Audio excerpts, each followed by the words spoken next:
The energy. So this guy in the fantasy baseball chat is just ripping me. He's calling me names for how I handled my team. Buddy, you had 20 weeks for your own team to play better. Don't be mad at me. The passion. Mac Jones is fighting not just for his Patriots job, but he very well may be fighting for his NFL future. The opinions on all your favorite teams. For the Red Sox, they can't always be about next year. It can't always be about down the road. Where's the team that battles for now? This is the Brady Farkas Show on WDEV AM, FM, and WDEVradio.com.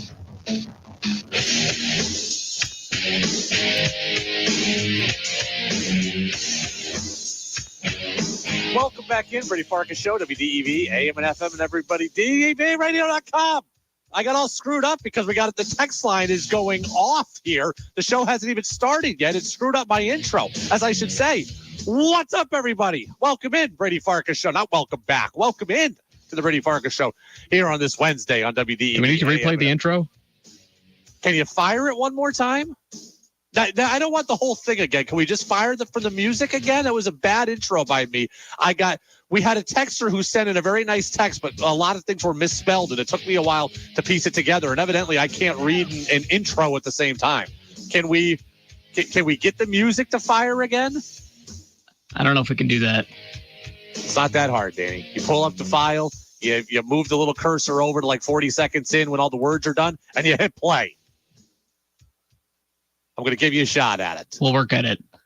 Work at it? There's no try. We just do here on the Brady Farkas Show. You can do it. You know how to do it. You hit the file. You move the little cursor over 40 seconds in when the words are over, and you hit play. All right. There we go.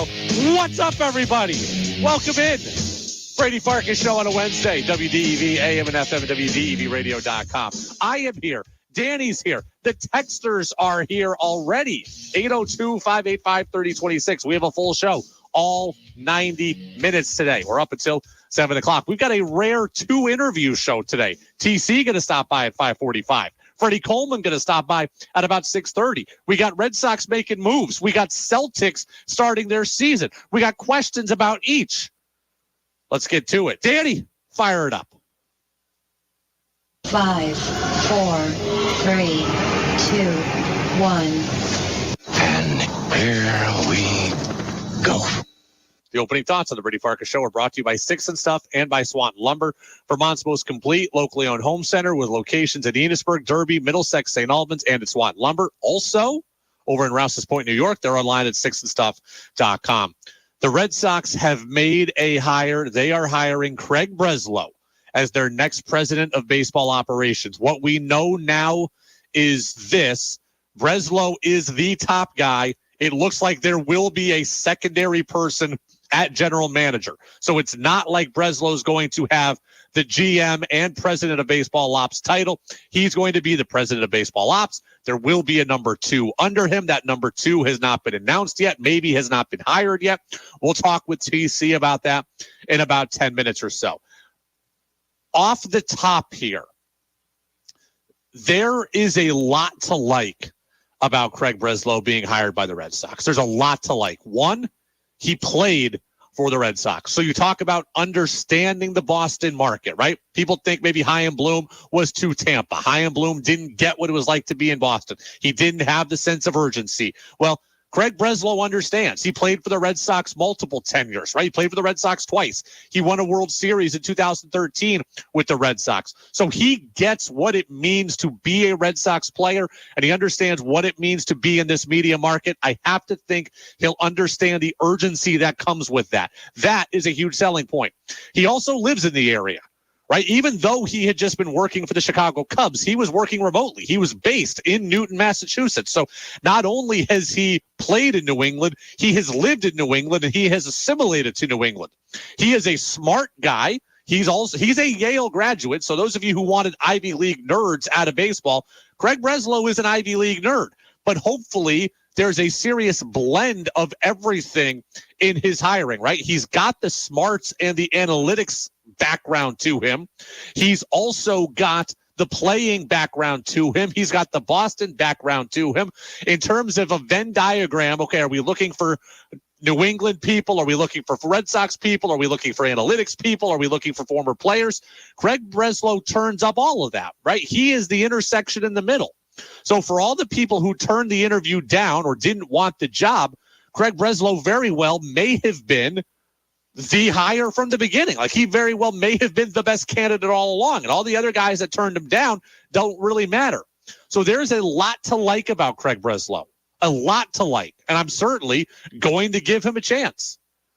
I do have some questions, though, and you should have some questions as well. Frankly, number one, he doesn't have experience running a baseball operations department. He has been part of a baseball operations department and largely received great reviews for what he did with the Cubs. He was assistant general manager with the Cubs. He's had his hand in the draft. He's had his hands in player development. He's helped oversee the Cubs pitching department. And a lot of guys who were really good, a lot of guys who have developed with the Cubs have developed under Breslow's tutelage, right? Under Breslow's processes and systems. That should have you excited as well. But he doesn't have experience of running a baseball operations department. That would be one of my concerns. And I understand that's low-hanging fruit, but I think it's important. The Boston Red Sox are one of the most prestigious organizations in sports. They're coming off 3 last-place finishes in the last 4 years. I expect that this person in charge, who is now Craig Breslow, will hit the ground running. And I was hoping that it would be somebody who was experienced enough to know how to hit the ground running, right? I'm expecting them to spend big in the offseason. I'm expecting them to take some swings on the trade market in the offseason. A guy who is experienced like a Dave Dombrowski, and again, you weren't going to get Dombrowski, but a guy who has done it before kind of knows what levers to press and when. I don't know that Craig Breslow knows that. I don't know that he doesn't, but that is one of my questions going in here. Is that if they had hired John Daniels, who handed out the $252 million contract to Alex Rodriguez, I could trust that he knows how to go after big fish, right? If they were going to hire, we'd heard Thad Levine in Minnesota, a guy who helped negotiate getting Carlos Correa there in back-to-back off seasons. I would have a trust that he would know what to do. I don't know that Craig Breslow has that because he hasn't been tasked with that. That's one of my questions. Again, there's a lot of things to like. That's one question I have. I also have this question, and this is not so much about Breslow. This is the continued question about the organization. Are they going to give him time? Craig Breslow is a smart guy.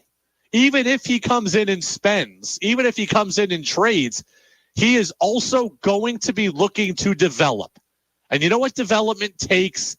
It takes time. It takes patience. And the Red Sox organization has not had a lot of that. Last 3 guys in this position have not gotten 4 full years. Ben Cherington didn't do it. He won a World Series. Didn't matter. Fired. Dave Dombrowski didn't get 4 years. Full World Series title. Fired. Ian Bloom told to come in and develop. Didn't get 4 years in. Fired. Craig Breslow very well may be able to answer my questions and go out and spend money here and trade prospects there. He's also going to want to develop things. Development takes time that I hope he's given, but history has proven that he may not be. I was reading a lengthy piece today in The Athletic about Breslow and all he did with the Cubs and how he oversaw their pitching. And, hey, the Red Sox need help with their pitching. That's part of the reason why Breslow specifically is being hired. They need help developing pitching. They need help developing internal pitching. And, hey, Breslow did that with the Cubs, right? I read all these stories about how the Cubs pitchers were gaining miles an hour and how they're gaining stuff and how good their stuff was. And it's a lot, Lee, because of Breslow's processes. The Red Sox need that to happen, but there will be time that's required to get to that point. You're not going from 0 to 100 overnight, not in baseball. In the NBA, you can draft a high schooler and change your franchise, right? You can draft LeBron at 18. You can draft Victor Wembanyama, and you have a chance to change your franchise overnight. You can change your franchise overnight by getting a quarterback in the NFL. You cannot change your talent completely overnight, organizationally, from top to bottom overnight in baseball, right? You can make the major league roster look better overnight. But in terms of building things that are sustainable programs, that does take time. And guys in this position have not been given that time. Right? Think about it. The Red Sox are looking to develop pitching. So what's going to happen? Craig Breslow is going to go and draft. Let's just say he drafts 4 college pitchers this year.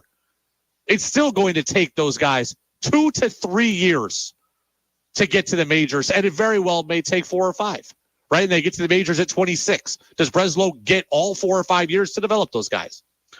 Let's say Breslow drafts 3 high school pitchers. And now they need 6 years in the minors, and they come up at 24. Does Breslow get all the time needed to develop then and take them from raw 18-year-olds to polished major leaguers? I don't know. So Breslow is being hired, make no mistake, in part because of his ability to develop pitching, specifically young pitching, and turn it into something tangible and real, like he did with the Cubs in Chicago, with Adbert Alzolay, the closer, and Javier Assad, who we saw in the rotation there, and Justin Steele, who's going to get Cy Young votes. Turning them from what they were into what they are takes patience, takes buy-in. And Red Sox ownership hasn't been really willing to give that out in the last decade plus.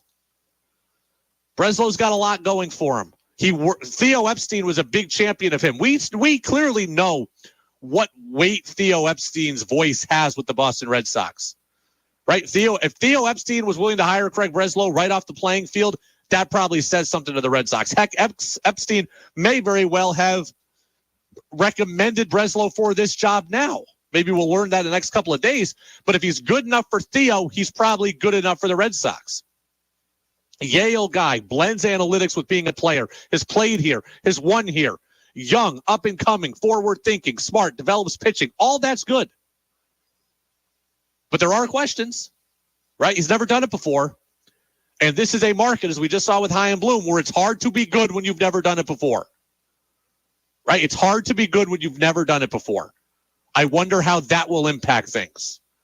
I also wonder, again, just will he be given that time? Because it's not all going to be spend. Some of it might be. Some of it needs to be. But it won't all be that way. Let's go out to the phone line now. We've got our guy Tom Caron on the line waiting for us. TC, our Red Sox and Bruins insider over at NESN. He's going to have the latest on this.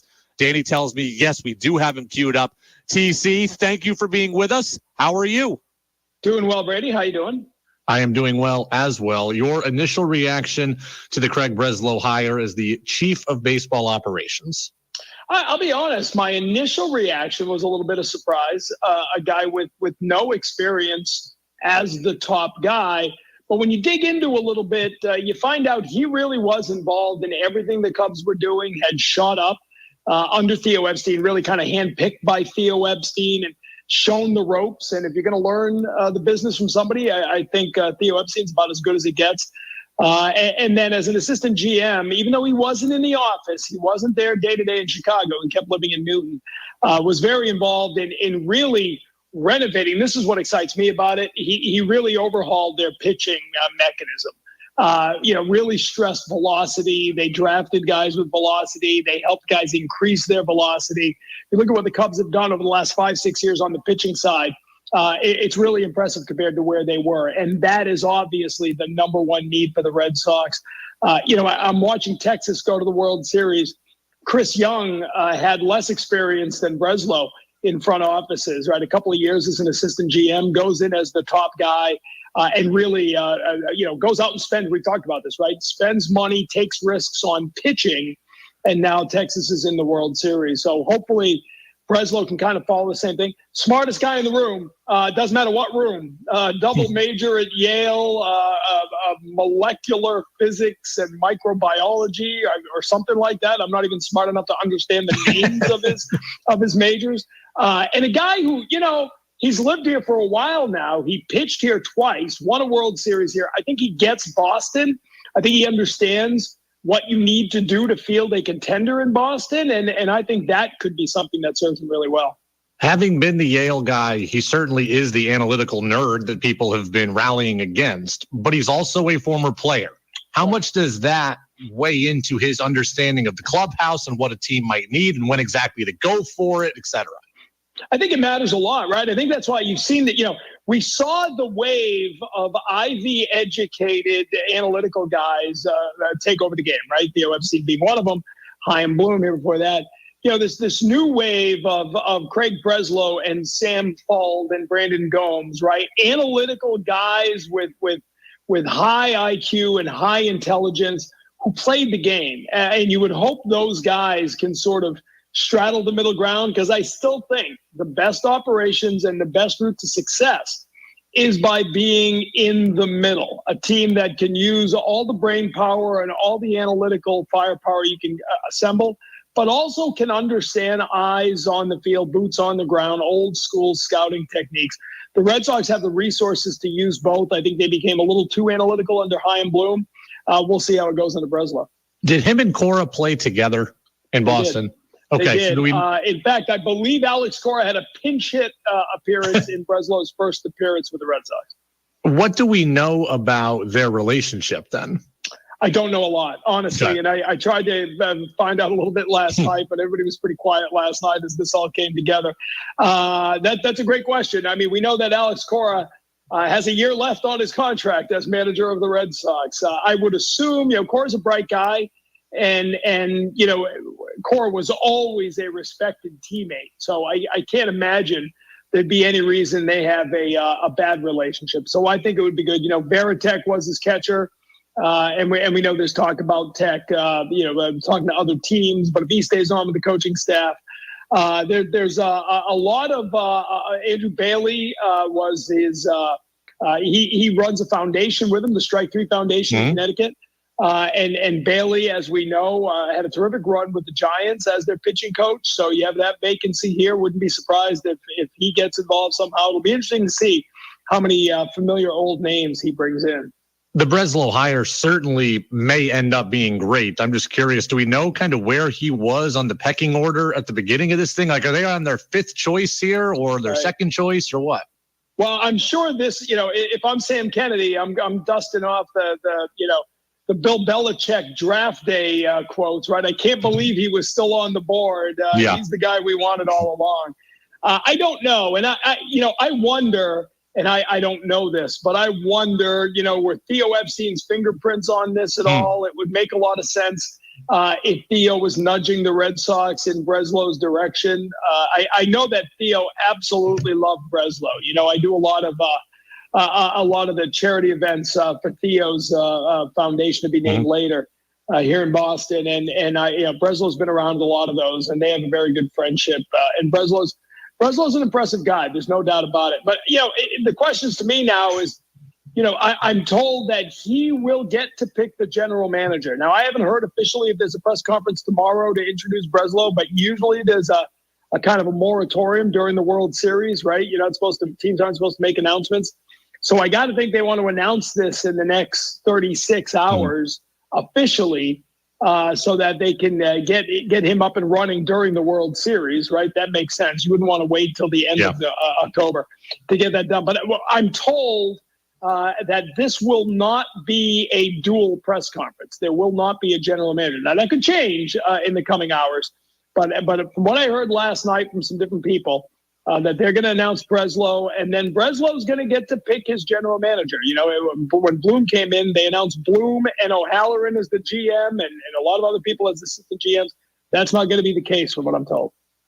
Tom Caron, Red Sox insider at NESN with us here on the Brady Farkas Show on WDEV, AM and FM and WDEVradio.com. TC, have you ever seen a show where the cop is looking for the criminal and he's asking people around and he ends up, looking at the criminal, asking about the criminal, but he doesn't know it's the criminal? That's kind of what I was last month. We had Breslow on the show at the end of September, and there was all this talk about Alex Cora maybe doing the GM job. And I asked Breslow, I'm like, hey, you were a former player. What did you need to learn about going to the front office if Alex Cora were to undertake this? And he gave a very thoughtful answer. I had no idea I was talking to the guy who was going to end up doing the job. That's funny. I mean, it's, I don't think Alex Cora is part of this, though. I don't. I think Alex Cora is going to be the manager. I'm sure he is, but I'm just mad that I was talking to Breslow and I had no idea. I should have been looking at him. And those cops are usually the ones who get killed in a shootout at the end of that show. So be careful. Okay, that's all. I'm curious. I'll say this. The early days of Theo Epstein, what made him so successful in part was that he had Bill LaJoy alongside. And Bill LaJoy was in his 70s and was a lifelong scout and was the old school mentor to the president of baseball operations, or general manager, as we called it back then. I hope the person who slides in as general manager is someone with front office experience, not just baseball experience, front office experience, because the one thing Breslow doesn't have, literally the one thing he doesn't have on his resume, is running the office day to day. Remember, he lived in Newton, wasn't in Chicago. So even though, we can all work remotely now, but being in the room every day can be a challenge, keeping everybody on the same page. Baseball operations are extraordinarily large operations now, 250 people, give or take. And you've got to be the one who's there every day leading the charge. I hope they get someone who's been through that to help Breslow through this. TC, let's talk about baseball at large here. World Series is set, going to begin Friday, Diamondbacks and Rangers here. I think we all agree that it was fun down the stretch, right? When all the playoff races are coming down to the wire and you got multiple teams in the last days of the season. But the trade-off in that is that you can get the 84-win Diamondbacks into the playoffs and into the World Series. A lot of people rankling now about expanded playoffs and that it led us to this. Your thoughts overall? Yeah, I'm not sure this is what baseball wanted. Rangers, Diamondbacks, World Series. I don't like the format, right? What is it, 7 out of 8 favorites who had the bye in the 2 years of this format have lost in the first round, or 6 out of 8, whatever it is. And you'd like there to be better odds. I don't think it needs a massive overhaul. I do like the extra wild card team. But if you want to be, you want to be wild with it, right? Make day 2 here. You want to hear it? Yes. What do you got? Here's my way, and I haven't heard this from anybody else. This is my idea, because what you need to do is shorten the downtime for the division winners, right? 5 days off is too much. I think we've all seen that. So my idea to shave 1 day off that, and I get another idea to shave 2, but the way to shave 1 day off it, it's a 3-game series, but day 2 is a doubleheader. Okay. So you play game 1, right? And then you come back out next day for the afternoon game. And if you lose game 2, if you split it, then you got to play game 3 that night. That's like the Little League, if necessary game. Losers brackets got to win twice. Loser bracket, but you do it in 2 days, and then you get and I would start that Monday night, no off day. So the season ends Sunday afternoon. Monday night you're playing game 1. Tuesday is your doubleheader. Next round begins on Thursday. That team's only had 3 days off. Okay, so you do like the expanded playoffs I like the expanded playoffs. I really do, because I do think it's good for baseball and good for fans that you have more teams in it on Labor Day, right? Yeah. And that's what this is all about. This year, the National League on Labor Day, you had like 5-6 teams fighting for 3 wild card spots, and we've seen too many seasons where it's all locked up, right? And teams are just mailing it in September, and that's not good for anybody. Hey, Bruins question. Bees unbeaten. Matthew Poitras, 19 years old right now. Is that how we're saying it? Can we just? Am I right? Am I wrong? I've heard 3 different versions. Okay. For those of us old enough, Vladimir Ruzichka was a Bruin back in the probably 80s, late 80s, early 90s. And on a given night, the great Fred Cusick, the play-by-play man of the Boston Bruins, in the course of a 3-period game, would say it 3 different ways. So it's and we had Marchand, right? The great Marchand debate raged for a couple of years. So I don't know. I heard it was Patra when he first began, and now it's how'd you say it? Poitras? I said Poitras. Yeah, and I don't really. I had to ask him. But anyway, go ahead with your question. I was going to say multiple goals the other day here at the Bees. I thought they were supposed to be taking a step back, and here they are, just as powerful as they were last year. Well, and that's what we talked about, right? If he could give you anything, and he's not Bergeron, he's not Craig, I'm not dropping that on him yet, okay? But he's filled a considerable amount of that void, and he's allowed those other lines to fit together well. My worry about that, you knew they had the goaltending, and that's always going to give you a puncher's chance to win. They've got the goaltending from the start. Their defense is deeper than I thought. My worries were offense and defensive depth. Offensive up top, defensive on the back. You know, who's your 6, 7, 8 defenseman? Who's your 3, 4, 5, 6 forwards? They've been better in both categories than I expected. They're top of the top 6 forwards have been really good so far, and they've shown the depth. I mean, tonight's going to be a teller, right? I mean, it's a brutal schedule. End of a 4-game road trip. You fly home. They probably get home at 3 a.m., 4 a.m., and they got to play tonight. That's with no help from the NHL schedule makers. But I like the toughness. I like the urgency, and I just think this is a team that needed to get off to a good start to put the ghost of last year behind them. They've done it. Now they can take care of business. Tom Caron, TC.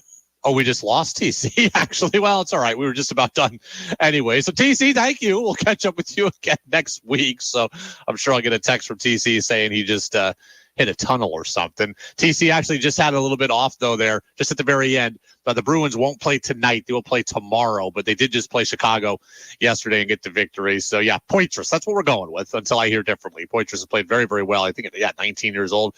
Bruins will play the Ducks. That'll be tomorrow night at home. Then they'll get the Red Wings at home on Saturday. And then the Panthers at home on Monday. And then the Maple Leafs. So this is a 4-game home swing right now for the Bees, who are, again, unbeaten at this point. A lot of good stuff there from TC about Craig Breslow, about the Red Sox. He says he thinks Breslow needs a running mate here to kind of get him through everything. Talked about Theo's old running mate.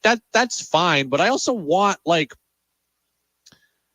I want my head of my department to be able to do the job, right? That's part of the reason why I was thinking about the Red Sox having an experienced guy. And again, I'm not knocking Breslow. He very well may end up being great. But what TC is saying is that you need an older guy who has experience, who can kind of be there to hold Breslow's hand. Well, if that's the case, then that guy should just be doing the job, right? Like, that guy should be the 1 and Breslow should be the 2, if that rate. I just want Breslow to be able to have the job and get going, right? It's like if a radio station wanted to hire me to be their program director, but said, yeah, we're going to have an assistant program director that has more experience than you, that knows what he's doing, that can kind of coach you.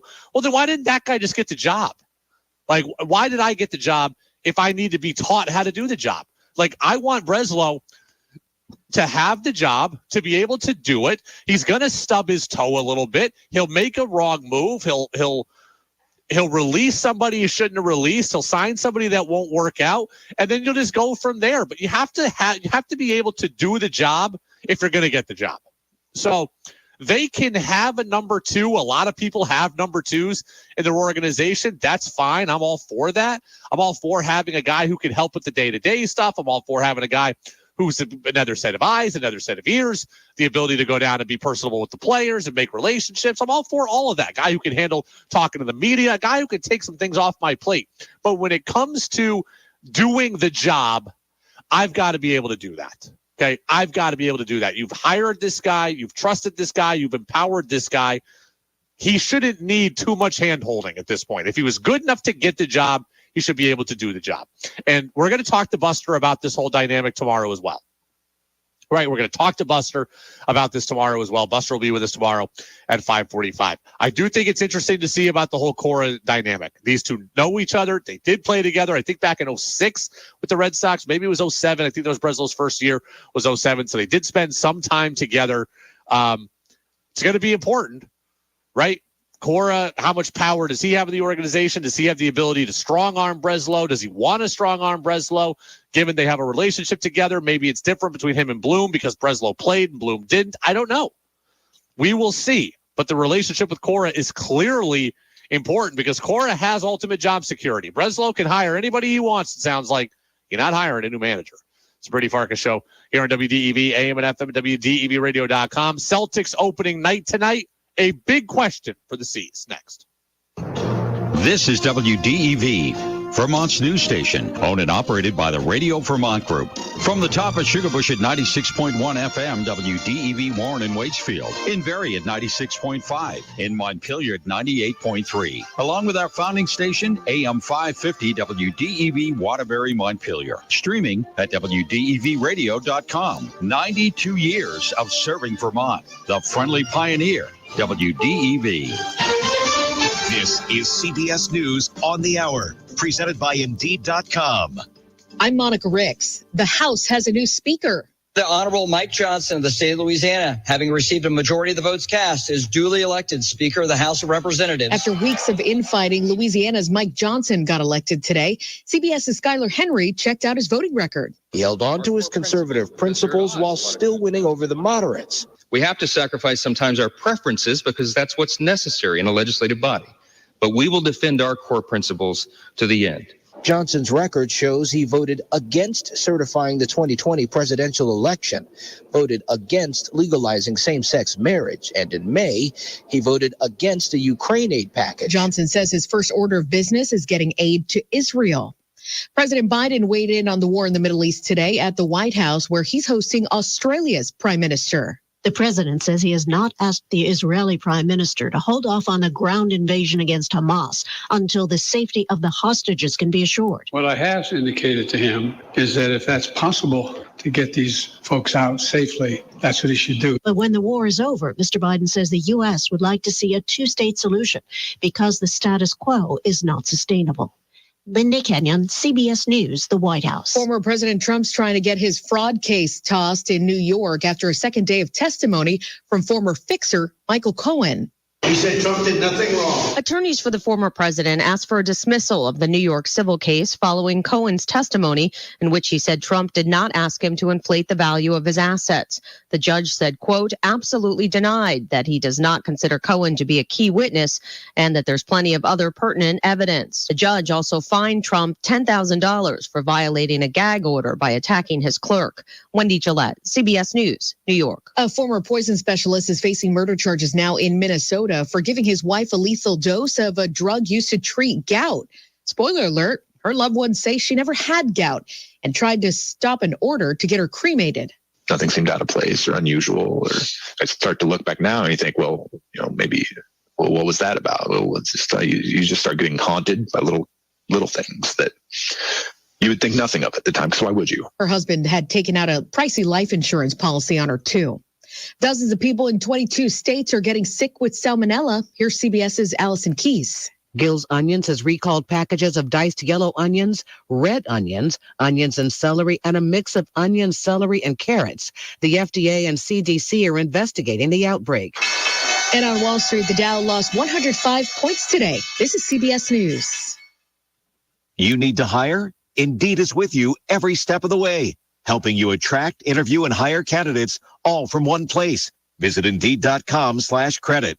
Tired of living with chronic joint pain from arthritis or injury? Stop with the steroids and pain meds and don't have surgery until you check out regenerative medicine at QC Kinetics. These therapies can help the body have long-term relief of your pain. Meet Dr. Justin Garzone, medical director at QC Kinetics. We use your body's own healing properties, highly concentrate them, and then use that to restore and repair the damaged tissues in your joints. This is a cutting-edge natural solution from local medical professionals. We have a team of medical assistants, physician assistants, nurse practitioners, and physicians that are trained specifically just to do regenerative medicine. And Dr. Garzone speaks from personal experience. Before joining the QC Kinetics team, he was an actual patient. I am now pain-free. You too can get lasting relief from joint pain. Call QC Kinetics now for your free consultation. Call QC Kinetics, 802-PAINLESS. That's 802-PAINLESS. QC Kinetics, 802-PAINLESS. That's 802-PAINLESS. Treatments are not yet FDA approved. How would you like to golf for free next year at the Country Club of Barrie? The grand prize of the 2024 membership raffle is just that, a 2024 Country Club of Barrie golf membership, or $500. Lots of additional prizes will also be awarded. Proceeds of the raffle will go directly toward course maintenance. Tickets are $20 each or $6 for $100. Drawing to be held October 31st. Details on the drawing can be found at ccofbarrie.com. Voted a top 5 place to play golf yourself in Vermont, you could be a member. Raffle details at ccofberry.com. If your winter tires are tired, poor, or otherwise not ready to face this winter, bring your vehicle to us at Waterbury Service Center. We have the right tires for winters, studded, all season. From tiny hybrids to 3/4-ton trucks. We wash, clean, mount, and balance your tires. Stop in today and find the tires you need and the service you deserve. We're Waterbury Service Center, helping you through another long winter. Full service repair right on Main Street in Waterbury. Thank you. Want Brady to hear your opinion on the sports stories of the day? Text in at 802-585-3026. Now it's back to the Brady Farkas Show on WDEV AM, FM, and WDEVradio.com.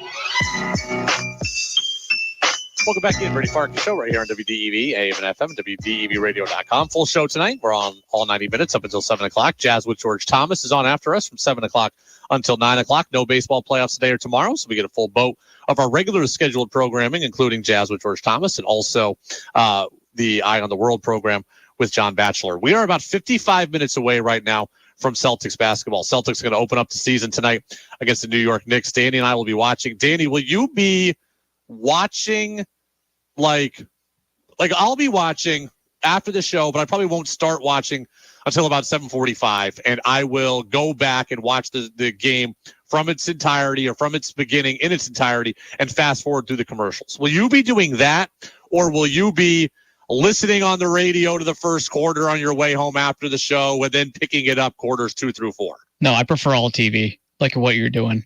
Yeah, okay. So we're both going to be aligned in the same spot then. So we're going to be watching the game in its entirety after it has started. So, it's going to be hard for me to avoid the cell phone, from 7 until 7:45 or 8 or whenever I start it. And then obviously I'll have to wait until 10 or whatever until I finish it to be able to get through. This is what people would ask, like, Brady, why don't you talk too much Celtics? Why don't you talk too much Bruins? This has largely been why, like, in its candidness. Like, when games start at 7 and we're on the air till 7, look, it takes 10 to 15 minutes in post-production stuff for us. Then it's, a half hour to get home. By the time you get back, it's 8 o'clock at night. And then by the time you get back, like, Danny and I have lives also, right? Danny has people he lives with that want to see him and want his attention. He can't just immediately walk in and be like, hey, bye, where's dinner? And I'll see you after the Celtics game. And I have a dog and a fiance, and we go home, and I like to see them. And, I can't just, hey, babe, I've been gone for 10 hours at work today. It's 7:45, and now you don't get to talk to me for another 2 hours, so I can go, watch the rest of the Celtics game. Like, it's been hard for me in the past to find pockets to watch every minute of every hockey game or every basketball game. I'm going to try to be better at it this year, and when it comes to watching these games on tape and watching a little delayed and all that, like I'm doing tonight. And I'll certainly do it for opening night, but it's been hard in the past to do it for a Charlotte Celtics game in the middle of January when the Hornets are 24 games under 500 by that point. Well, 12 games under 500 by that point. But I am pumped for opening night. I can't wait to see how the new look lineup works tonight. Who starts, who finishes, who gets the most minutes, how do the bench guys look, how much Hauser, how much Pritchard, all of this. I can't wait. How much Brissett, O'Shea Brissett, I can't wait to see how much he played. Like, I'm excited for this team. And Danny, I know you are as well. Of course. And I'm hoping for balance tonight. Like we saw with the Nuggets last night. They had like 5 guys in double figures, all their stars, 10 plus points. I did not watch 1 minute. I was at his birthday dinner last night, so I did not watch 1 minute of Nuggets. That's a good excuse. Nuggets Lakers. Nuggets won, obviously. You're right. 5 players in double figures. And I was also watching NLCS Game 7. So, like, my attention was drawn there. I watched a good amount of the third quarter and fourth quarter of Suns and Warriors. I fell asleep with about 5 minutes to go in the game in my recliner. I was very upset with myself in the morning when I woke up and realized I do hate that. It was like 96 with like 4:35 to play or something when I fell asleep. Those shows afterwards must have the greatest ratings for people just falling asleep. Oh, they do. They do. The other thing is, like, TNT does great all day long because people will turn off the game and then they will, wake up. Yeah, they'll fall asleep and they'll wake up in the morning. You're right. They'll fall asleep and they'll have these shows on all night. Or you'll turn off your TV at TNT when the game is over, and then you'll turn it back on the next day at like 8 a.m., your TV back on at 8 a.m. the next morning. You'll be on TNT, and some people will just not change their channel all day because they don't feel like it. So no, TNT and stuff at ESPN, I think, do very well based on people falling asleep and having content on all through the night, and or turning it off when it's over and then waking up and just keeping it on that channel the next day. But yeah, I fell asleep. I see. Here's the thing. I like the late games. Like, I wish the Celtics were a West Coast team. Really? Oh yeah. Like because of what I just said, right? Like, show ends at 7, get home at 7:45, hang out with Spike the dog, hang out with Jess, and then now by 9:30, like, now I'm ready to be in a position where I can sit and pay attention to something else. So being a Mariners fan is incredibly easy for me because it fits my schedule perfectly, right? I get home, I see everyone that I need to see, I talk to who I need to talk to, I eat dinner with Jess, we catch up, we're together, and then by 10 o'clock, now I can sit down on the couch and now I can start to watch something else. Red Sox season is easier for me to watch games for the Red Sox in because, again, we're getting off the air earlier, right? Like, I'm getting off the air at 6:10. So now I'm getting home at 6:45, and then the game starts at 7:10 or whatever. And I can kind of have it on in the background. And then by the 4th inning or so, now I'm really, really invested in it. So, yeah, I wish the Celtics were a West Coast team. West Coast games fit my lifestyle much, much better by getting off the air at 7 o'clock. 802-585-3026. I'm going to ask you all this question on the text line. I'm going to start by asking Danny as well, because I know he'll have an opinion on this. I have an opinion as well. We have talked about the championship or bust nature for the Celtics this year. We have talked about the moves made, how we think they are ready to take that next step, how we think they're ready to win a championship. Danny, I ask you, as the biggest Celtics fan that I know, is this season only a success if the Celtics win the title? Is anything other than title a failure to you? I would say yes. They're built for multiple years, but it's time to win. They've been close a couple of years. It's time to win. I don't want to be, and I appreciate you taking a side on this, right, and having a strong opinion.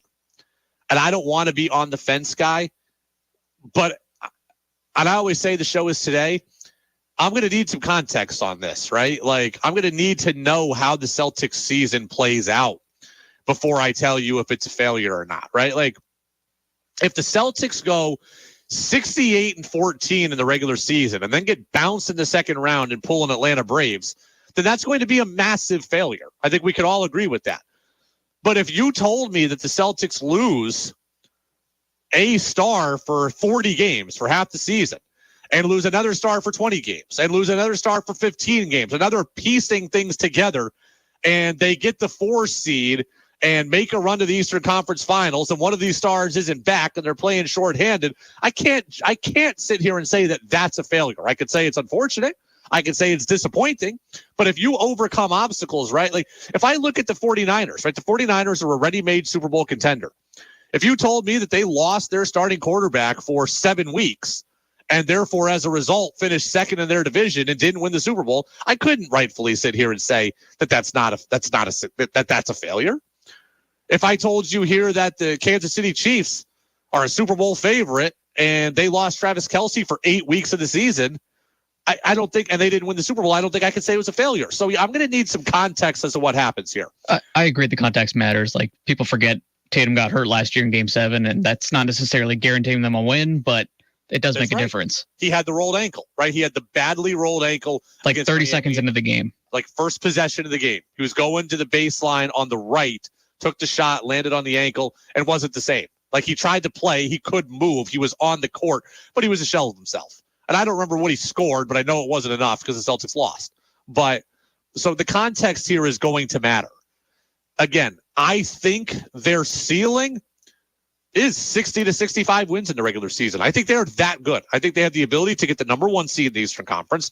I think they have the ability to get, by result, the most wins in the Eastern Conference. And if you have that and you maintain health throughout the year, largely, and you have health going into the playoffs from that playoff position, then yes, I would say your only goal, your only expectation, the only acceptable outcome is winning the title. But if you have if health gets in the way, or, like the year we had COVID and stuff, so we had sickness, if things get in the way, then you have to reevaluate the season. But going into the year, I would say it is championship or bust. The Celtics should be winning the title. They are the favorites in Vegas to win the title, even over Denver, who won it last year. They have, in my opinion, the best starting lineup in the Eastern Conference. They have an incredibly balanced starting lineup. They have everything you would want. They have star power. They have youth. They have veteran presence. We're told they have leadership. They have championship pedigree because they've got Drew Holiday in there now. And I think they have a selfless nature about them. As we talked about yesterday, everybody's been paid, so there's really no reason to be selfish at this point because nobody's playing for a contract at this point. Nobody's playing for a raise. They have everything you could want. And the East, while I think it's good, there are questions in the East outside of Milwaukee. Even with Milwaukee, I don't know that Damian Lillard's going to be healthy. Damian Lillard hasn't been healthy in a while. So I think the Celtics entered this year with the fewest questions of anybody in the Eastern Conference. They enter this year with the fewest questions maybe of anybody in the NBA outside of Denver. I think Denver is pretty assuredly going to be good again this year. And as long as they stay healthy, you have to love their tandem of Jokic and Murray. You have to love what they bring in there with Gordon and Kentavious Caldwell-Pope. They've got championship experience. So Denver, I think, is a relative sure thing in terms of being relevant all season long. But outside of them, the Celtics, I think, have less questions than everybody else. The roster has been built to win, and they've got everything. They've got playmaking. They've got scoring. They've got defensive ability. They've got, I believe, three-point shooting, experience, veteran leadership, new guy, Holiday. Very, very good for the Celtics. But again, I will need some context. 802-585-3026. I'm going to talk about this with Freddie Coleman. Freddie's going to be with us maybe in 15 minutes or so. There is one other question that I have, Danny, and it's not so much a question in terms of like I think it's going to be a limiting factor. It's more just a question that I just want to see how it works. I really want to see the balance with Kristaps Porzingis, right? We saw last year his post-up numbers were some of the best in the league, so he clearly has the ability to play down low. But we also know he's a very good three-point shooter. And I went back and watched more highlights of the Celtics in the preseason. Almost every highlight featuring Porzingis was a three-point shot. I remember one specific great dunk that he had against Charlotte on a pass from Derek White. But like most of the Porzingis highlights were threes. So how do they find a balance for him between in and out? Because I don't want to see Porzingis just stuffed in the low post every single possession because he's great outside, and I need the interior opened a little bit so Tatum and Brown can go to the bucket and do their thing, right? So, like, I need him cleared out at times. I can't have him be in the way like I think Robert Williams is in the way at times, was in the way at times. Conversely, I can't only have him be floating at the perimeter. Because if we have a 7'3" guy floating at the perimeter, only relegated to shooting threes, well, now I've lost him as an inside presence, and I've lost a guy who should be a double-digit rebounder per game for me. Now, Keith Smith, that we had from Spot Track a couple weeks ago, said rebounding was one of his biggest concerns. You lose Robert Williams, Marcus Smart's a very good rebounder. You lose both of them. Now, if Porzingis is content or is encouraged to only play outside, you would lose him as a rebounder too. And that's something the Celtics can't afford. They have to find a balance. We talk in the NFL about run-pass balance, right? You don't want a game where you're throwing it 55 times and running it 12, and I don't want a game where I'm running it 44 times and throwing it 10. You've got to find that similar balance, I think, for Porzingis. I think everybody else, I can feel good about their defined role offensively and the kind of game they play. I know Porzingis has the ability to play both ways. I just don't know which way they're going to use him more often, which way they're going to contribute it to. And if they try to make him go too much one way, I can see problems getting in the way. So it's not that I think Porzingis being there is a problem. I think Porzingis being there is a solution. But how they play with him will be one of the things I'm interested in watching. Like if tonight he takes, well, let's just say 15 shots, but 11 of them are threes, that's going to register with me. If he takes 15 shots, but 11 of them are baby jump hooks, that's going to register with me. I would love to see him be, you're never going to get total 50-50. In some games, it's going to call for one thing more than the other.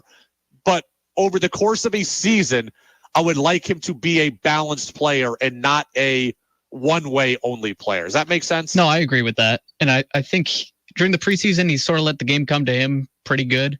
But he did take a lot of threes, and they were open ones. But from where he shoots it, they're always open. So maybe sometimes that's just settling. And you also just wonder how the new guys are going to play off of the guys that have been there, right? Drew Holiday is a playmaker. I think Drew Holiday is perfectly fine scoring 8 points if he needs to tonight or scoring 18 points if he needs to. But I could see him being a facilitator first and foremost because that's what he's really good at. Porzingis, I wonder if he'll defer because he feels like he has to, right? Like it's opening night. Hey, this is their team. I'm the new guy. They're the established guys. Do I need to, hey, let me stay at the perimeter. Let me get the hell out of the way. And let them do what they want to do. Maybe that's the case for opening night. But if Porzingis feels that way, he's going to have to get out of that fairly quickly. He's going to have to understand, like, no, I just need to play my game, do what I do well. And if it is my night, then it is my night. But sometimes when you get a new player coming to a new situation, they don't want to take over. They don't want to overshadow the stars. They don't want to upset the hierarchy. Everybody's talked about sacrifice. Everybody's saying the right things. But does Porzingis come in tonight and say, okay, let me take over if I can, or let me get the Jays involved more because it's their team? It is something to watch. It is something to watch tonight. And we're not going to know definitive answers to all of these questions one game in. I know we'll recap the game tomorrow and we'll talk about our takeaways and our observations, but there's not going to be a wholehearted answers to these questions. We probably won't know the true dynamic of this team, the true attitude of this team, the true identity of this team. We probably won't know it for 20 or 30 games. We still have to talk about what we see, but we probably won't know for sure until 20 or 30 games into the season, kind of where we're at here with this group. But I'm most excited today to see Porzingis and how he plays. I'm excited today to see Holiday and how he facilitates and what he does defensively.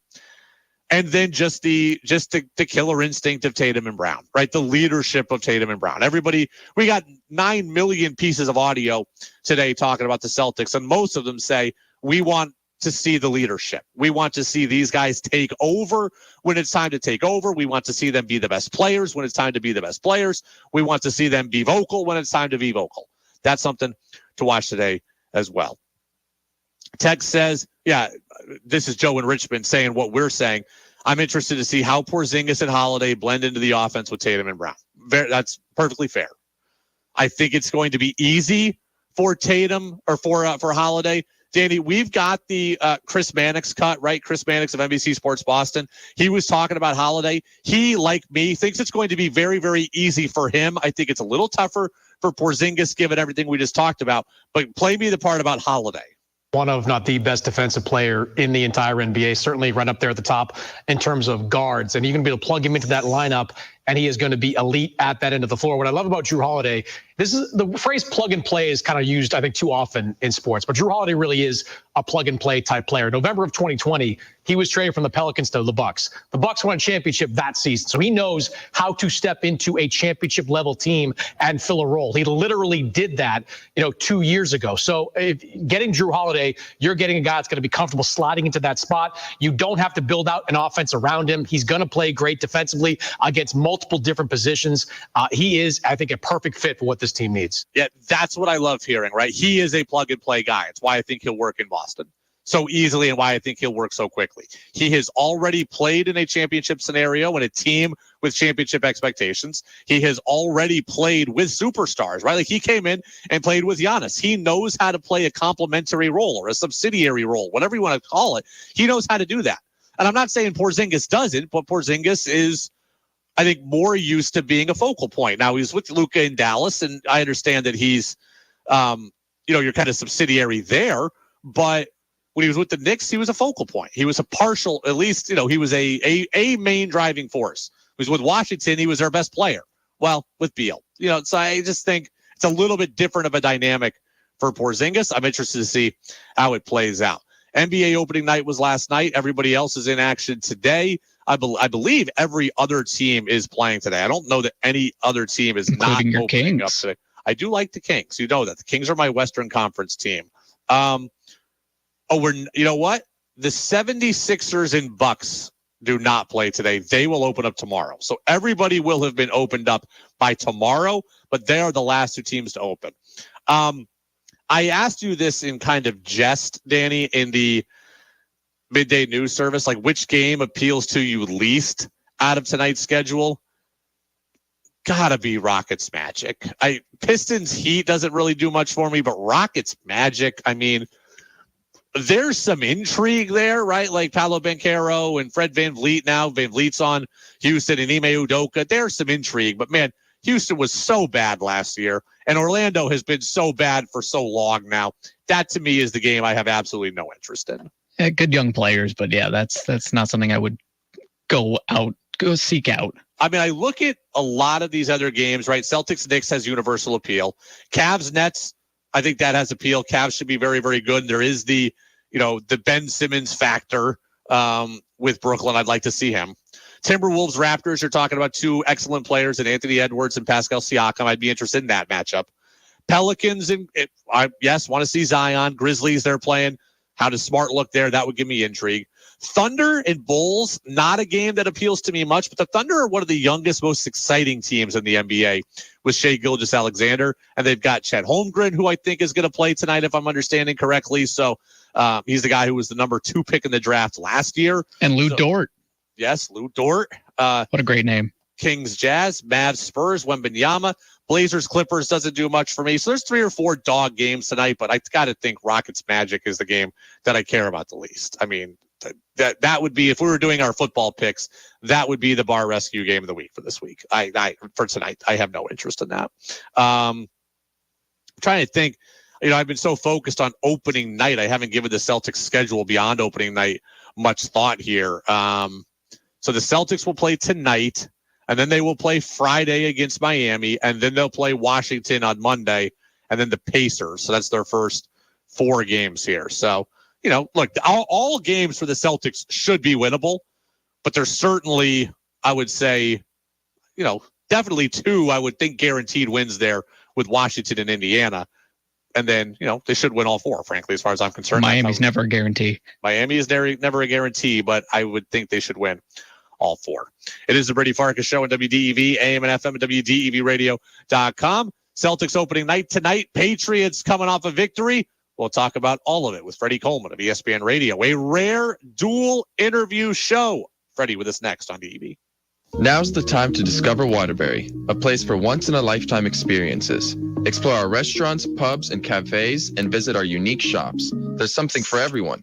Visit discoverwaterbury.com for more information. Woodstock Farmers Market, celebrating 30 years. We're a year-round mecca of fantastic food, offering fresh produce, cheeses, meats, grab-and-go sandwiches, coffee, baked goods, and amazing specialty products. Tuesday through Sunday on Route 100 in Waterbury Center and Route 4 in Woodstock. Stop on by. Attention Vermont car enthusiasts. Discover Snowfire Auto, your ultimate destination for premium cars and exceptional service. We've got Subarus, Volkswagens, Hondas, Toyotas, Volvos, and Mercedes-Benz, just to name a few. Our friendly sales staff can guide you to the perfect match. And with our experienced service technicians, we'll keep you worry-free on the road. Visit Snowfire Auto in Waterbury today or check us out online at snowfireauto.com and make your dream car a reality. Making a dollar stretch is getting harder and harder, but at Gillespie Fuels and Propane, they have programs to help you budget for your heating fuel needs. The budget plan estimates total annual heating costs and divides the payments over 12 months. Pre-buy allows you to buy your season's heating fuel up front at a fixed rate. And Price Cap keeps you protected from prices rising above your cap, but you pay the lower rate when the daily cash rate is below your cap. Contact your local Gillespie's office in Northfield, Randolph, and Waitsfield to find out more, or check them out online at GillespieFuels.com. The WDEV studio is sponsored by Sticks and Stuff and Swanton Lumber, Vermont's largest independent home center, powered by Marvin Doors and Windows. Go to sticksandstuff.com for store locations and hours. Hey, it's Caleb at Waterbury Sports. There's a nip in the air, and it's time to gear up for fun on the snow. October is lease season at Waterbury Sports, and we're leasing new and used snowboards and skis, both downhill and cross country, from all the best brands. Most folks know that leasing is the best bargain, especially for the kids. If you're in the market for lease gear, give Waterbury Sports a try. Avoid the crush of big crowds and the hasty impersonal service at the big shops. We give personal service dedicated to making sure you get the right gear you need at a great price. Waterbury Sports, quality gear, quality service, quality people. Rise and shine with WTEV Sunday mornings. Begin the day at 6 with Joel Nasman and 2 hours of classical music, followed by the Takeout with Major Garrett. A casual discussion of politics, policy, and pop culture. Then it's Jane Pauley and CBS Sunday Morning with stories about the arts, music, nature, and entertainment. The morning concludes with Sunday Morning Swing Time, an hour of swing tunes. Join us Sunday mornings on WDEV AM and FM and streaming at WDEVradio.com. The Brady Farkas Show now has an interactive text line, so reach out now at 802-585-3026. This is Freddie Coleman of ESPN, and you're listening to Brady Farkas Show right here on WDEV and WDEVradio.com. Well, that's a perfect segue because Freddie Coleman, the man, is going to join us, well, right about now. Freddie Coleman, ESPN Radio host, Freddie and Harry on ESPN Radio. A rare two-guest show for us today, having Tom Caron earlier on the show live and having Freddie here with us now. Freddie, thank you for being with us. How are you? Good, my brother. And by the way, Tom Caron and I were in Portland, Maine at the same time when he worked in local TV and I worked for the local radio station FM 103 back in the late 90s. I didn't know you spent time in Maine. I thought it was Albany right to ESPN. Yeah, no, the first job I ever had that was a paid professional job that I got in radio. I worked in Portland, Maine from 1988 through 1990 when it was FM 103. Then it became Thunder 107. So I always have a great appreciation for that state. And also Portland is one of the most underrated cities on the East Coast. Oh, that's awesome. I have actually never been to Portland, Maine. I've been meaning to go. So I'm, I know I got to add it. So, hey, yeah, let's talk Patriots. It's weird to talk Patriots after a win here, but they beat the Buffalo Bills 29-25. They're now 2-5 on the season. Does Sunday's performance change your opinion of Mac Jones in any way? Well, it doesn't change my opinion, mainly because I thought for the first time, Brady, since he's been in the National Football League, that he actually looked like a quarterback who was comfortable running an offense that looked sort of familiar to him. It was as if somebody got to Bill Belichick, tied him up, sat him on a chair, put a spotlight on him and said, are you going to let Mac Jones be quarterback and coached well by Bill O'Brien? And if you're not, then why are you wasting everybody's time?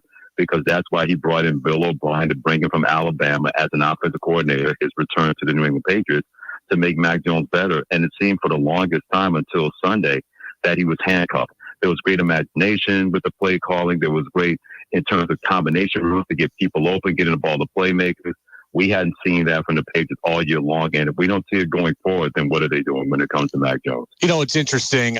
I think, now I buried the Patriots weeks ago, right? I said the season was over, but I think people would like to see what they can do against Miami this week, right? If they could beat Miami somehow and get to 3-5, well, just maybe you're on the fringes of being able to do something. But Freddie, the trade deadline is also next Tuesday. If you're going to make moves that involve selling, you better be listening on that now. And I don't know that you're going to be able to just see what happens Sunday and then all of a sudden turn a bunch of things around for Tuesday. If you're the Pats, how do you handle the looming trade deadline? That's a good question because I don't know if they're going to be sellers or buyers. They may do what they normally do, and that is stand pat, because anybody that you add to this team, are they going to make them exponentially better, where you believe you can compete not just in the AFC, but in the AFC East? And if you move on from somebody, how many times we've seen that person doesn't play well when he goes to a different location? They're very good at unloading problems in the organization and making that person somebody else's problem. So you have to be very worried that the Patriots call you on the phone, not just to say, hi, you need to hang up that phone if you're any other NFL franchise, because they're trying to unload somebody that they don't want. I think the Patriots see the kind of football team that maybe they have right now, that there may not be a need to make any kind of move, because they're not going to part with draft picks. They're not going to part with players. They'd rather cut somebody and move on from them than try to trade and get draft picks when it's all said and done. See, that's interesting because I think the Pats are so devoid of talent. I think they need picks in the future. So I'm not in favor of total sell-offs in football, right? This is not baseball where you just unload 15 guys because you don't have a minor league system to go and replace these guys. Mm-hmm. But I could see the Patriots listening on Kendrick Bourne and or Jabril Peppers, somebody like that. Yeah, I could definitely see that because if you're a team out there, for example, look what the Philadelphia Eagles, Brady, were able to do, where they get a guy, Kevin Byard, who is really going to help them in the back end, and they've had injuries that have kind of taken away their effectiveness when it comes to the secondary. It would be that kind of move as somebody you believe can be an extra piece to help your football team. If you think you need a third wide receiver, then Bourne exactly fits that skill set, what you're looking for. The question is, how much of the Patriots is going to want in return? And if that price is too high, that means they can't wait to try to fleece somebody. You got to be very, very careful. When you get a rental and you're hoping that guy's going to work, but then you give a part of your future, then you don't have either. Bourne doesn't work out. You got to move on from him. And now you don't have that draft pick that you used to try to bring him in and think that that was going to work. Freddie Coleman, ESPN Radio, with us here on the Brady Farkas Show on WDEV, AM and FM, and WDEVradio.com. All right, let's transition to the Celtics now. Opening night, 7 o'clock. We're just, minutes away from the Celtics opening up with your New York Knicks. What are you most excited to see tonight out of the Celtics? What are you most interested in learning here on night one? I can't wait to see how Kendrick Perkins. I'm going back to the old Celtics days. I can't wait to see how Kristaps Porzingis that works with Jason Tatum and Jaylen Brown, because that's the one thing I can't wait to see. I don't have any doubt about Drew Holiday. He's going to make them better in the backcourt. He's going to get things orchestrated. He's a terrific defender, even in the era of meet point guards that are like road runners in the NBA. He can level off those guys at both ends of the floor. But I want to see how this long lineup is going to work when it's going to be on the floor at the same time. But you got Kristaps Porzingis, who's 7'3". You got Jason Tatum, who's 6'9". You got Jaylen Brown, who's 6'8". I want to see how that works, especially on the defensive end, because if they're able to have that kind of connection, Brady, and that communication, it's going to be very, very hard to get past those two guys on the exterior when it comes to Jaylen Brown and Jason Tatum. And it's going to be hard to get the ball to the rim on the interior when you got Kristaps Porzingis being that goalie at the front of the rim, because he's shown he's been able to do that. That's the one thing I can't wait to see the Boston Celtics, that when they're on the floor at the same time, how that's going to work when it comes to the flow on offense, and especially the communication and the connection on defense. I'm interested in seeing the inside-outside balance offensively. A lot of preseason action that I watched involved seeing pick and pop or Porzingis standing in the corner. And look, he's an excellent three-point shooter. That is going to be a big part of their offense. But if he's going to be a guy who floats out on the perimeter all the time, well, then you become a pretty jump-shooting team. Where's your inside rebounding at? That would be one of the things I'm interested in watching today, is kind of what's Porzingis' inside-outside balance. And I wonder how much of that will have to be on Joe Mazzulla, the head coach, because if you feel that he has a size advantage, you got him drifting out behind the three-point line, then to me, Brady, that's just bad coaching. That's just bad deployment of players. If you have that kind of advantage, because more often than not, whoever is guarding him, he's going to have at least a 4 to 5 inch height advantage. Why would you not try to have him get down in the post and shoot over the top of smaller defenders, and not just drift out to the three-point line or pick and pop and drift out behind the three-point line, whether it's on the elbows or at the top of the key?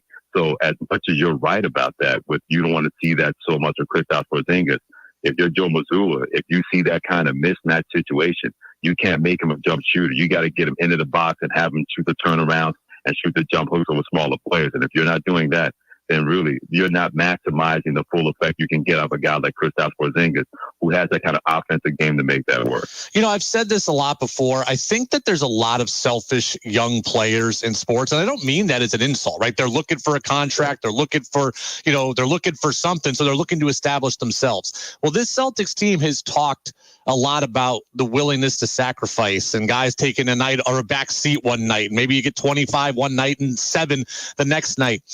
I think that's actually going to work with this team. Like, that's my gut. Everybody on this team has been paid. Everybody on this team has already reached that second contract. I feel like this team is actually going to be able to sacrifice in a way that they're talking about, where I think a lot of teams can't. Do you agree with me?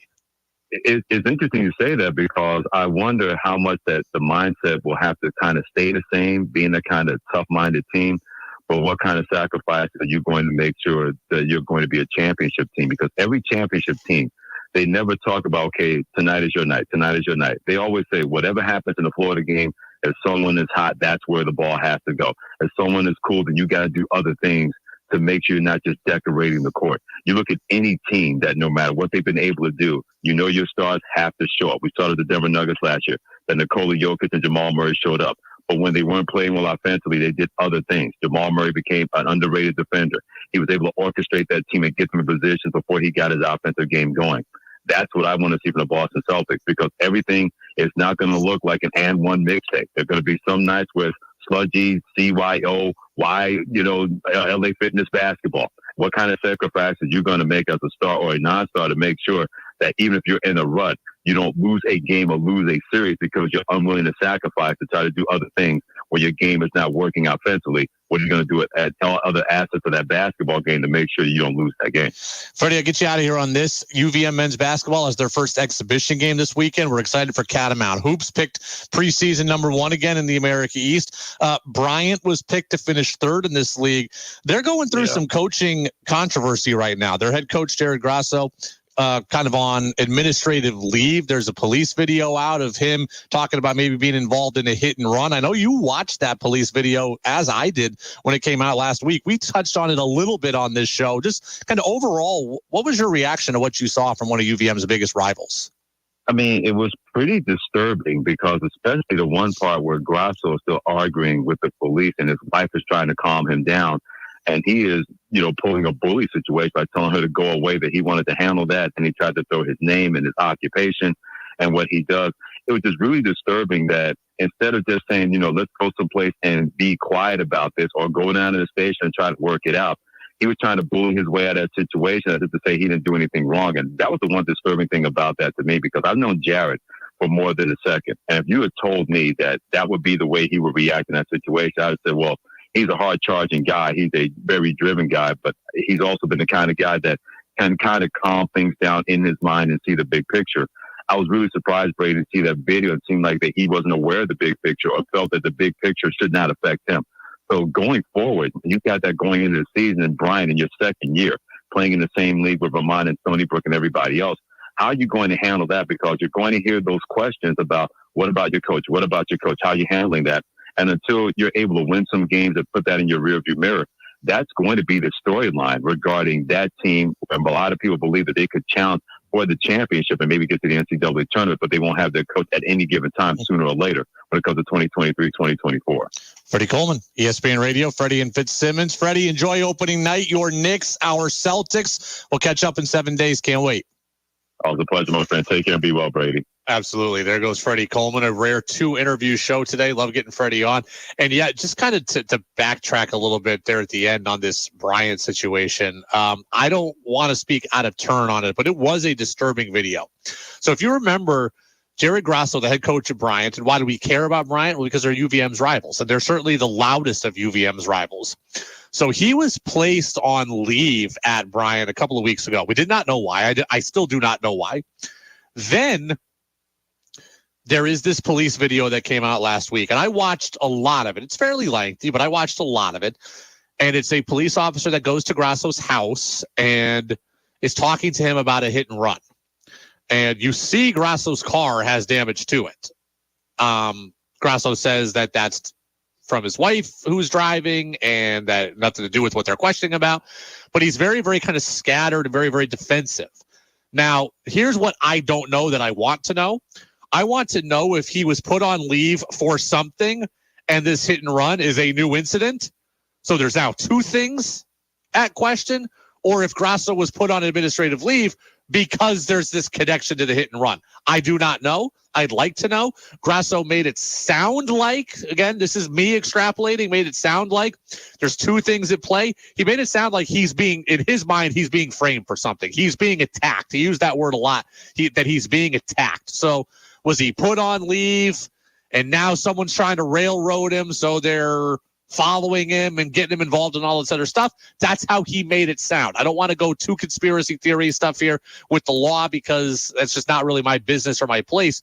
But to Freddie's point, it is a disturbing video. And I don't know what's going to happen with Jared Grasso. I don't know if he's going to be fired. I don't know if he will be suspended. I don't know any of that. We'll find out when we find out. UVM won't see Bryant until at least January. So there's still several months from when this can actually affect UVM, but we will. It will be a story to monitor within the America East. I am not ready to announce it yet, but Danny and I are cooking up something for the UVM hoops season this year, and I think we'll be ready to announce that on Friday. Does that sound fair, Danny? Be ready to announce the big thing on Friday? News drop. Yeah, I think we'll do a Friday news drop. We've got some exciting things we're planning for UVM basketball this year, both men and women, to kind of up our coverage here. So we're looking forward to doing that, and we will make that announcement on Friday. 15 minutes away from Celtics opener. Freddie says he's excited to see how Porzingis works as well, right? Same question as we do.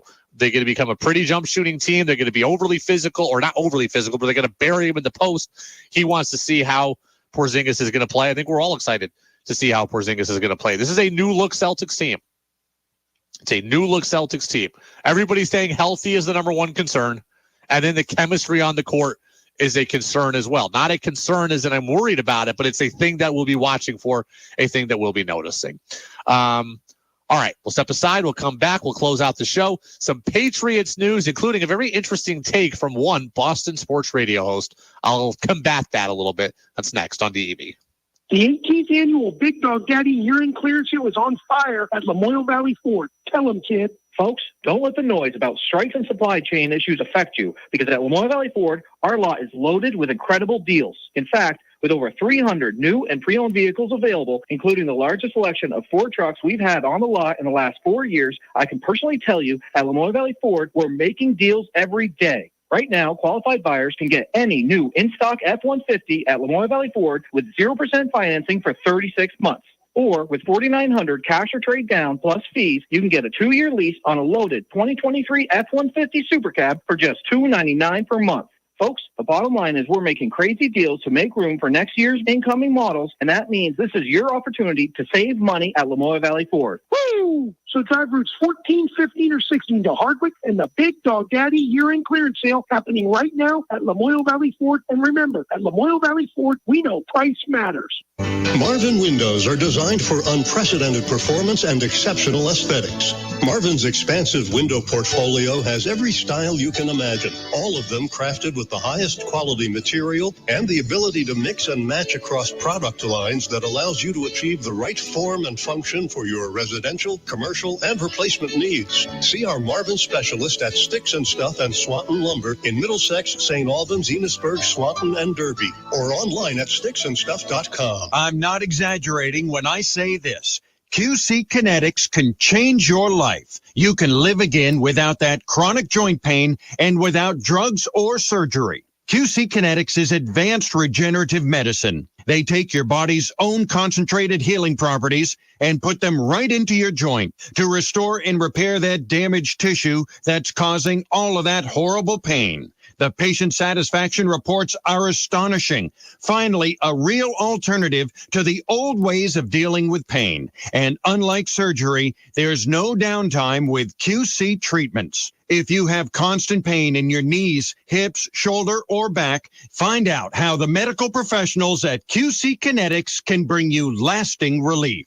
Now's the best time to get started. Call 802-PAINLESS to reach the QC Kinetics office in Colchester. That's 802-PAINLESS, 802-PAINLESS. Treatments are not yet FDA approved. It's Macy's Friends and Family with early deals on everything you need to get ready for the holidays, like an extra 30% off brands that rarely go on sale with your coupon or Macy's card. And take 15% off fragrance, skincare, makeup, and more great beauty gift ideas now at Macy's. Plus, Macy's Star Rewards members earn on every purchase except gift cards, services, and fees. Savings off regular sale and clearance prices, exclusions apply. Find something so you at Macy's Friends and Family. Jim Gaffigan here with some more Straight Talk. Now you can get a Walmart Plus membership, plus not pay for it, because it's included with Straight Talk wireless plans. You get free delivery with Walmart Plus a Paramount Plus subscription included. Plus, you pay less for gas. That's a lot of pluses. Only Straight Talk gives you unlimited 5G data and Walmart Plus included on select plans for free. Straight Talk Wireless, available at Walmart. Requires service on Gold or Platinum Unlimited. One offer per eligible account. Paramount Plus Essential Plan only. Separate registration required. Additional terms apply. In this market, you'll find Fisher Investments is different than other money managers. Different how? Aren't we all just looking for the hottest stocks? Nope. We use diversified strategies to position our clients' portfolios for their long-term goals. You don't just provide cookie-cutter portfolios? No. We tailor our clients' portfolios to their goals and needs. But you still sell investments that generate high commissions for you, right? No, we don't sell commission-based products. We're a fiduciary, the highest standard of care for a financial advisor. It means we're obligated to act in our client's best interest. So when do you make more money? Only when your clients make more money? Yep, we have one transparent management fee structured so we do better when our clients do better. Sounds like you really look out for your clients. We do, because our priority is helping them achieve a comfortable retirement. That might be why most of our clients come from other money managers. Visit FisherInvestments.com to find out why investors like you switch to us. Fisher Investments, clearly different money management. Investments in securities involve the risk of loss. Think you know sports better than Brady does? Text in with your thoughts at 802-585-3026. Now it's back to the Brady Farkas Show on WDEV AM, FM, and WDEVradio.com. Welcome back in, Brady Farkas Show right here on WDEV AM and FM, WDEVradio.com. Just a couple of minutes left. Reminder, we are going to have Jazz with George Thomas coming up tonight. This is going to be on for a full 2 hours for him from 7 o'clock until 9 o'clock. Danny and I will be racing out of here tonight to watch the Celtics game, although we'll be watching on delay a little bit. We'll have some takeaways from that tomorrow. Tomorrow we'll also have Buster Olney of ESPN with us on talking about the Craig Breslow hire, more for the Red Sox from his perspective. We heard TC today. That interview is already up on our podcast channel at Apple Podcasts, Spotify, and WDEVradio.com. So Adam Jones of WEEI in Boston is kind of a notorious pot stirrer when it comes to all topics really in sports. That doesn't make him bad at his job by any means. I think he's actually very engaging, but he's notorious for stirring the pot. So Mac Jones this week said something about Jabril Peppers, the safety, being a leader on the Patriots. Adam Jones says that is a big problem for the Patriots. Danny? The fact that a guy like Jabril Peppers is the leader on your team tells you all you need to know about the leadership in that locker room. That's what I'm telling you. It's not a knock on Jabril Peppers. Like, Jabril Peppers is trying to step in and do something. Yeah, you're just asking for an impossible solution on right this now. team. Yes, there is no solution to their leadership void. That is the point. Wait a minute. Though, That's the problem. That's the point. They don't have any leadership on this team, so a guy like Jabril Peppers has to fill the void. Yeah, see, I disagree with that. I think that's unnecessary Patriots bashing. And the Patriots deserve to be bashed in a lot of different ways, and Bill Belichick deserves to be bashed in a lot of different ways. I'm not going to get on, on this one. Like, this is not one that I can get behind. Jabril Peppers is in his 8th year in the NFL, is in his 7th year in the NFL, right? Guys who have been in the NFL for 7 years, like most guys in the NFL are out in 3 years or less. So if you have a guy on your roster that's been there for 7 years, then I think that guy has a chance to assimilate into a leadership position on your team. Jabril Peppers has been in New England now for 2 years. This is his 2nd year. So you talk about a guy stepping up his 2nd year in the system. I think that that's fair. Like this is what's the rosters turn over so quickly in the NFL, and guys come and go, and guys get hurt, and guys leave, and guys retire, and whatever. Like, look, they had a leader. Right? They had a career leader in Devin McCourty. He retired. So when Devin McCourty retires, you're going to naturally need other people to step up in those spots. Why can't Jabril Peppers be that guy? I think Matthew Judon's a leader in this defense. He's hurt, right? So with Judon gone, well, now like the hurt guy is not going to be the leader of the team because he's not there all the time and he's not there in the same way. So if Judon is gone, I mean, who else is there to step up? Well, okay. Slater. Yeah, but Slater's on special teams. Slater's the overall team leader, right? Mac is the leader of the offense. Slater is the overall team leader, and he's the leader of special teams. If we're talking about a defensive leader on the team, it was McCourty. He's gone. Then it was Judon. He's hurt. So, I mean, what's wrong with having Jabril Peppers step up to fill that void? I don't think that shows a leadership problem for this team. Like, you don't just have 4 Devin McCourtys around, which is what I think Adam Jones is pointing to. Like, oh, they need to have more younger leaders. So they need to have more career leaders who have been there. Well, David Andrews is a leader. He's been there a long time. Slater's a leader. Mac is a leader. I think Judon's a leader. I think Peppers could be a leader. Jawan Bentley is probably a leader.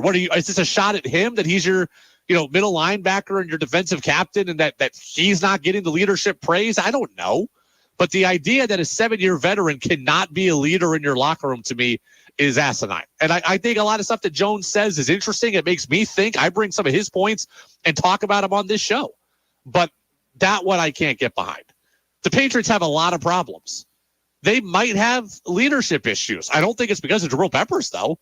I think it's because they're trying to figure out, like, which young players I think that's the biggest issue, Danny, is which young players can step up and be leaders. I heard Phil say this last week, not to us, but to somebody else, like the old guard of Patriots, David Andrews, Matthew Slater, they're looking for a new guard of guys to pass it to.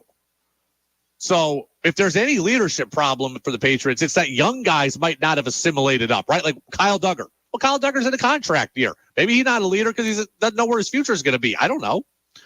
But the problem is probably more likely that young guys aren't willing or able to step up more so than they are that Jabril Peppers is. This one I can't get behind.